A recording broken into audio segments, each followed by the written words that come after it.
ভোজ্য তেলের কৃত্রিম সংকট নিয়ে রাজধানীর কারওয়ান বাজার থেকে সরাসরি যুক্ত হচ্ছেন সহকর্মী মাহাবুল ইসলাম।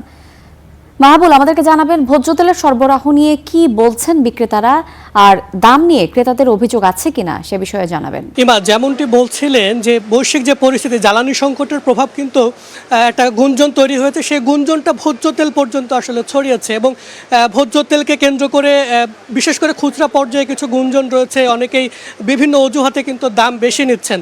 তো আমরা সকাল থেকেই কারওয়ান বাজারে যে কিচেন মার্কেটটি রয়েছে সেখানে খুচরা যে তেল ব্যবসায়ী রয়েছেন এবং ডিলাররা রয়েছেন তাদের সঙ্গে আমরা সকাল থেকেই কথা বলেছি।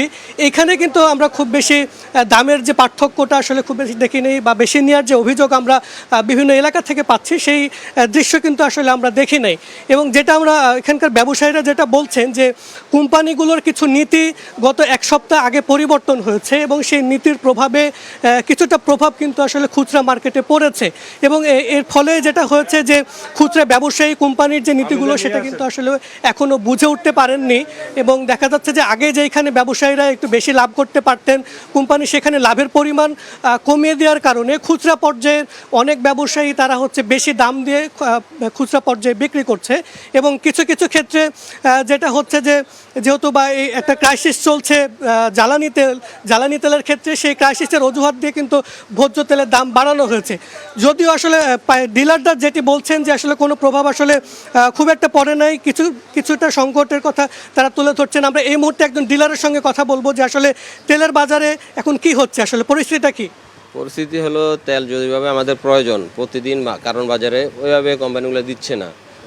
আর দ্বিতীয়ত কথা হলো যে মনে করেন কারণ বাজারে একটা ব্যস্ততম একটা মার্কেট, এই মার্কেটে আপনার যদি সিটি গ্রুপ ওনারা টোটালি তেল অফ করে রাখছে, অন্যান্য কোম্পানিগুলা টুকটাক অল্প হোক বেশি হোক তেল দিয়ে যাচ্ছে, কিন্তু সিটি গ্রুপ টোটালি আপনার তেল দিচ্ছে না এটার কারণে মনে করেন যে একটা কোম্পানি যদি একটা বড় মার্কেটে তেল না দেয় তাহলে স্বাভাবিক একটু প্রভাব পড়বে। ওনারা যদি আবার তেলটা অন্যান্য কোম্পানির মতো একদিন পর পর দিয়ে যেত বা 2 দিন পর দিল তাহলেও কিন্তু এত প্রভাবটা আর পড়তো না। এটাই হলো সবচেয়ে বড় কারণ। আর কোম্পানিগুলোর সাথে কথা বললে ওনারা বলতেছে তেলটা ওনাদের সাপ্লাই কম আছে, উৎপাদন কম আছে, এই কারণে ওনারা দিতে পারছে না, এটাই বলতেছে। কিন্তু তো আপনার এই 1 মাসের ভিতরে মানে একদিন 50 কার্টন তেল দিছে মাত্র, অনলি এই রোজার ভিতরে 50 কার্টন একদিন তেল দিছে, আর কোনো তেল দেয় নাই। রূপচাঁদা একদিন দিলে মাঝখান থেকে একদিন গ্যাপ যায়, তারপর আবার পাঠায়, কিন্তু ফ্রেশ এটা ওনারা কন্টিনিউ দিয়ে যাচ্ছে। যেমনটি শুনছিলেন যে এখানকার যে ডিলার তিনি বলছিলেন যে আসলে সিটি গ্রুপের কিছুটা সংকট তৈরি হয়েছে 1 সপ্তাহ ধরে, যার প্রভাব বাজারে কিছুটা পড়েছে।